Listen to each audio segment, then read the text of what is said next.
이제 오늘 우리 이제 여기 남아메리카만 정복하면은 그동안 걸어왔던 기나긴 길, 지역지리의 드디어 마지막 종착역입니다. 그래서 쌤도 드디어 이제 언제 끝나나 했는데 이렇게 마무리를 짓게 돼서 아주 기쁜 마음으로 이제 마지막 남아메리카 지역에 대해서 같이 오늘 해볼게. 자, 남아메리카 같은 경우는 나라가 그렇게 많지 않기 때문에 오늘 두 타임으로 나누어서 총 10개의 국가 다루면은 대부분의 국가들에 대해서 다 이야기를 해볼 수가 있을 것 같아. 그래가지고 이제 편의상으로 A, B로 나누었는데, 나눈 기준은 별거 없이 그냥 남아메리카가 이렇게 생겼으면은 이 중에서 이렇게 A, 이렇게 B, 뭐 그냥 이런 식으로 굉장히 편의에 따라서 나눠 봤어. 이거는 뭐 크게 어떤 뭐 맥락이라든지 이런 게 없을 것 같아서 그냥 편하게 나눠 봤어. 일단 우리 오른쪽이니까 여기가 뭐지? 이쪽이 아이고 헷갈리네. 그럴 줄 알고 지도를 준비했어. 대서양 쪽에 이제 면하고 있는 대서양 쪽에 있는 국가들에 대해서 한번 이야기를 먼저 해볼게. 그래가지고 이거 자랑하려고 이게 된다? 미안. 피바다를 만들었네. 어떻게 해야 되지? 이렇게 하면 되나? 이런 식으로 터치가 돼. 너무 신기하지 않아? 나만 신기한가? 어쨌든 그래가지고 지도 띄웠으니까 여기서 이제 한번 이야기를 해보면은 뭐야? 이 중에서 이제 우리 브라질이랑 베네수엘라, 브라질, 파라과이, 우루과이, 아르헨티나 이 5나라에 대해서 먼저 첫 시간에 이야기를 하고 그 다음에 두 번째 콜롬비아, 에콰도르, 페루, 볼리비아, 칠레 이렇게에 대해서 이야기를 해볼게. 되게 좋은데 너무 늦게 알아버렸다. 마지막 시간이네.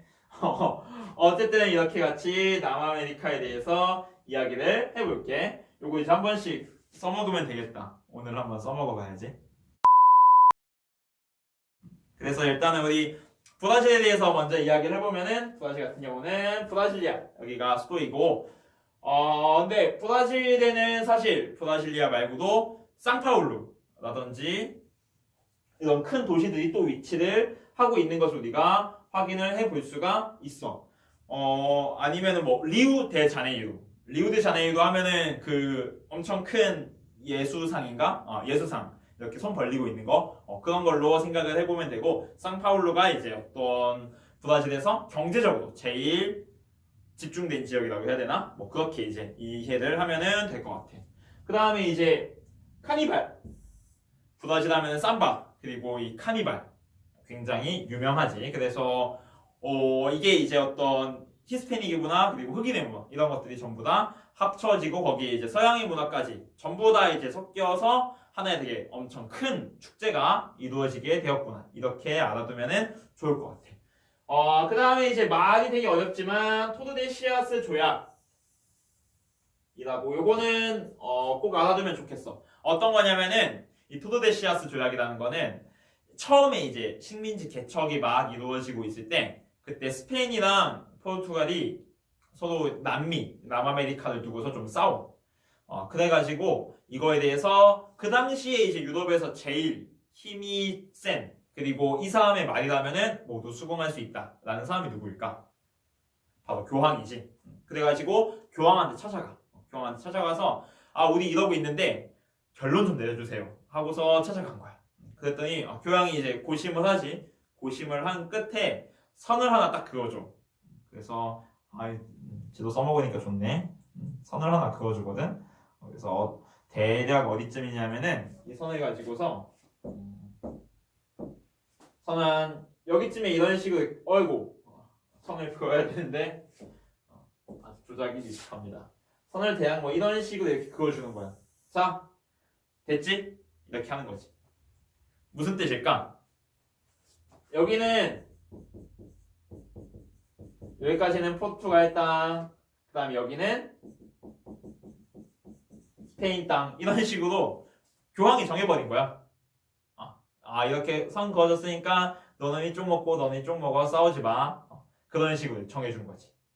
그래가지고 이제 남미 대륙에서 유일하게 브라질만 포르투갈어를 쓰는 거고 나머지 대부분의 국가들은 스페인어를 쓰게 된 이유가 바로 이 토르데시아스 조약이라고 하는 이 조약 때문에 나타나게 되었다고 합니다. 그래가지고 남미에 가보긴 했을까? 그리고 남미에 뭐가 있는지는 알까? 라고 하는 교황이 이 어떤 남미의 운명을 결정해버린 그런 사건이야.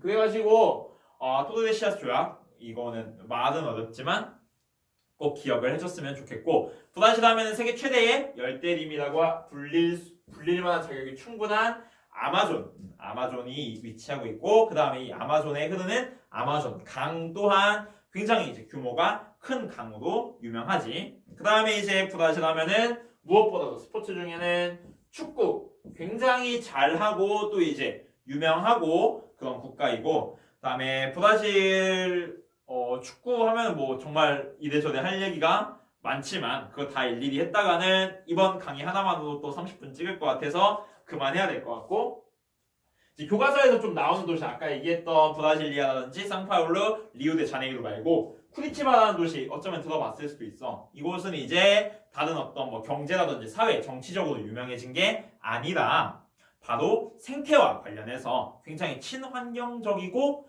친생태적인 도시로 유명한 지역이니까 쿠리티바도 한 번쯤 기억을 해두면 좋을 것 같아. 그래서 되게 선진적이고 우리가 쉽게 생각하지 못했던 그런 정책들이 실제로 이루어지고 있는 곳이 바로 이 쿠리티바라는 곳이야. 그 다음에 이제 남미의 왕이라고 표현했는데 아까 지도를 봐서도 알겠지만 브라질 자체 일단 면적부터 굉장히 넓고 그 다음에 이제 남미 지역의 대부분의 국가와 국경을 마주하고 있기도 한 그래가지고 영향력이 아주 큰 국가라고 합니다.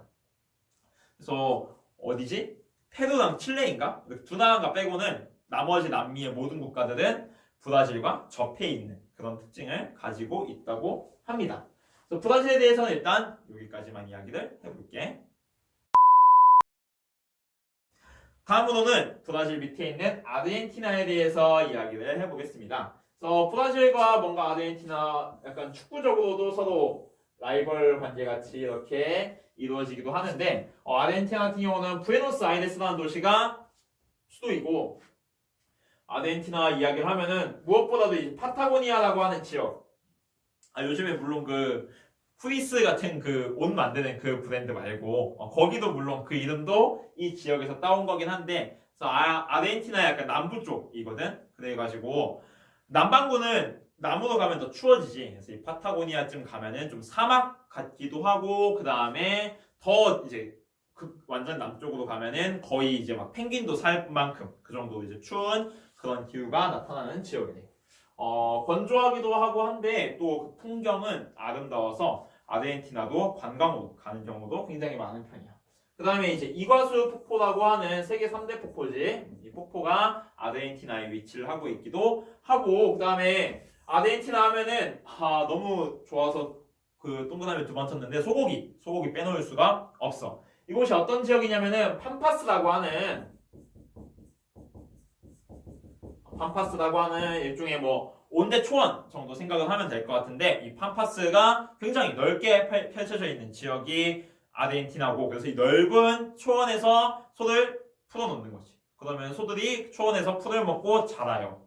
살이 쪄요. 그러면은 잡아와서 죽이면은 훌륭한 소고기가 되겠죠. 그래서 소고기의 값도 싸고 질도 높은. 그래서 보통 이제 호주산 소고기 생각 많이 하는데 아르헨티나의 소고기도 굉장히 양과 그리고 가격 측면에서 모두 우수하다고 합니다.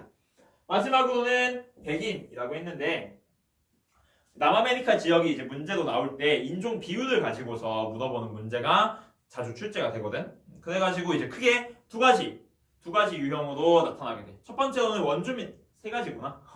원주민 비율을 가지고서 판별을 해야 되고 두 번째로는 백인 비율을 가지고 판별을 해야 되고 마지막 세 번째로는 혼혈의 비중을 가지고 판별을 해야 되거든.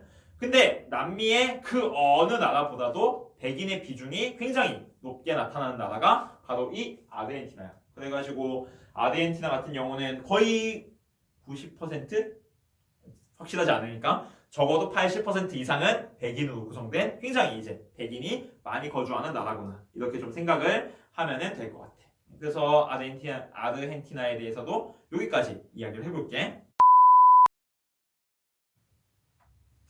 다음으로는 이제 우루과이야. 우루과이는 몬테비데오라는 곳이 수도이고 초대 월드컵의 개최지이자 그다음에 우승팀이기도 합니다. 그래서 우루과이가 월드컵 우승을 아마 2번 했을 거야. 그래서 굉장히 이제 그런 자부심에 가득 차 있는 것을 볼 수가 있고 대척점이라고 하는 개념이 나오지. 그래서 대척점이라는 게 어떤 거야? 다 우리 중학교 때 배웠지? 이렇게 지구가 있으면은 지구에 A라는 지역이 있어요. A라는 지역에 막대기를 꽂아요. 푹 꽂으면 쭉 해서 저기 완전 지구 반대편으로 나오게 되지. 그래서 이 B라는 지역이 A라는 지역의 대척점이 되는데 우리나라에서 막대기를 팍 꽂으면은 바로 이 우루과이와 그 인근 지역. 그래서 아르헨티나도 일부 해당되고 아니면은 저기 뭐라고 해야 되지? 바다, 앞바다까지도 다 이제 해당이 되는데 대표적으로 이제 인식을 하고 있는 거는 우리나라의 대척점은 우루과이다. 그래서 우리나라랑 가장 멀리 있는 나라다. 이렇게 좀 생각을 하면은 편할 것 같아. 그 다음에 이제 라플라타 강이라고 해가지고 우루과이를 흐르는 강인데 이 강 같은 경우는 바다로 유입되면서 굉장히 그 어떤 강보다는 바다같이 보일 정도로 이렇게 그 강폭이 넓은 편이라고 해. 여기가 강이야. 이게. 그래서 가장 넓어지는 구간은 거의 막 여기 강에서 이쪽 끝에서 이쪽 끝까지 몇백 킬로미터 이렇게 나올 만큼 그 강의 간격이 넓어진다고 하니까 가서는 쉽게 이제 이게 강인가 싶을 정도로 느껴질 만큼 넓다고 하고 여기도 이제 상류로 가게 되면 뭐 파라과이 이쪽이랑도 연결이 된다고 합니다. 그래서 이제 우루과이에 대해서는 뭐 이 정도 이야기를 해볼 수가 있을 것 같고 나중에 학교 오게 된다면은 대척점을 우리나라의 대척점이 우루과이라고 이렇게 배운 거 말고 직접 한번 계산을 해볼 수도 있겠지. 그래서 중학교 1학년 때 다 했었으니까 지금 이제 충분히 할 수 있을 거야. 한번 같이 계산해보는 시간도 가지도록 해보자. 그래서 우루과이 여기까지 이야기하도록 하고 다음으로는 파라과이라는 도시 그 나라에 대해서 이야기를 해보면은 파라과이는 아순시온이라는 도시가 수도이고 파라과이는 여기 국기에 앞뒤라고 써있지. 국기의 앞과 뒤가 서로 다른 거의 세계에서 유일한 국가야. 그래가지고 방금 본 거에는 국기의 앞면만 나와 있는데 뒷면에는 다 똑같지만 가운데 그 동그라미 있지. 그 동그라미에 있는 그런 문장이라고 해야 되나? 그 문장만 좀 다르게 나타난다고 합니다. 그 다음에 이제 그란 차코라고 하는 여기도 역시 이제 일종의 초원, 평원 같은 곳인데 그래서 이 그란 차코에서도 굉장히 이제 뭐 곡물 이런 것들 재배가 활발하게 이루어진다고 하고 파라과이 같은 경우도 남미에서는 보기가 힘든 내륙국이다. 내륙국이라는 것은 이제 바다와 접하지 않은 바다와 접한 곳이 한 군데도 없는 그런 국가다라고 생각을 하면 될 것 같고 최근에 이제 모 음료 업체에서 되게 광고를 많이 했었는데 혹시 들어봤을지 모르겠어. 마테차라고 해가지고 마테차니까 마테를 원료로 했겠지. 그래서 그 마테의 어떤 주산지라고 해야 되나? 마테가 많이 나는 곳이 이 파라과이라는 국가네. 그래가지고 파라과이에 대해서 또 이만큼 이 정도 이야기해볼 수 있을 것 같고 파라과이 하면은 그 누구냐 어서와 거기서 봤는데 아비가일 그 사람의 또 이제 원래 국적이 우리나라 살기 전에 살았던 곳이 여기 파라과이라고 합니다. 해가지고 파라과이에 대해서도 이 정도 같이 이야기를 해보았어. 마지막으로는 베네수엘라에 대해서 얘기를 해볼게. 베네수엘라는 카라카스라는 곳이 이제 수도이고 석유, 베네수엘라도 오펙, 이제 세계 석유 수출 협의회 이제 회원국 중에 한 군데지. 그래가지고 지금은 이제 많이 달라졌어. 지금은 전혀 이런 방법이 통하지가 않는데 내가 이제 수능 공부를 하고 세계 지리도 수능을 볼 때에는 오펙 국가 하면은 일단은 중동과 그 서남아시아, 북부아프리카에 있는 국가들 플러스 이제 여기에 없는 국가들에서 나라 이름이 5개 있잖아. 그래서 베네수엘라, 인도네시아, 나이지리아 이렇게 외웠었거든. 근데 이제 지금은 아닌 것 같아. 지금은 어디였더라? 다른 데도 일단은 뭐 회원 가입을 꽤 했고, 그 다음에 인도네시아 같은 경우는 석유가 옛날만큼 많이 안 나서 오펙을 탈퇴를 했어.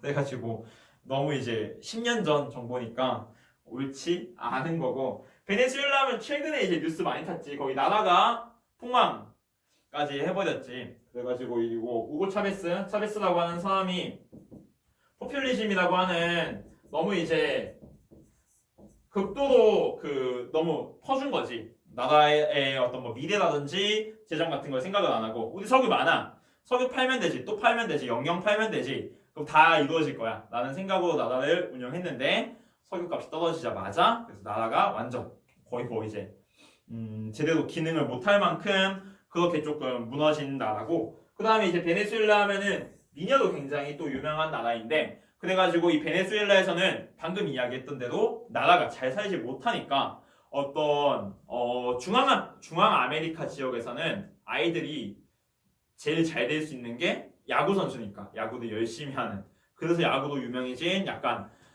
그저 이제 웃을 수만은 없는 이야기 이런 게 있는데, 베네수엘라에서도 나라의 살림이 어려우니까 어떤 미녀 대회에 입상해서 유명해져야겠다 이런 목적을 가지고서 이제 나라에서 일종의 미녀를 육성을 하는, 그래서 되게 성형수술 이런 것도 관대하고, 그래서 뭐 무슨 대회용 이제 뭐 미녀 이런 식으로 거의 학교에서 찍어내듯이 미녀를 양성을 하는, 그래서 좀 어떤 단순히 미녀가 많다라고 해서 우와 이게 아니라 나라의 좀 슬픈 사정과 연관이 되어 있는, 그리고 이제 이게 과연 이렇게 칭찬을 아니면 뭐 선망 받아야 될 문제일까라는 거에 대해서도 한 번쯤 고민을 해봐야 될 그런 이야기인 것 같아.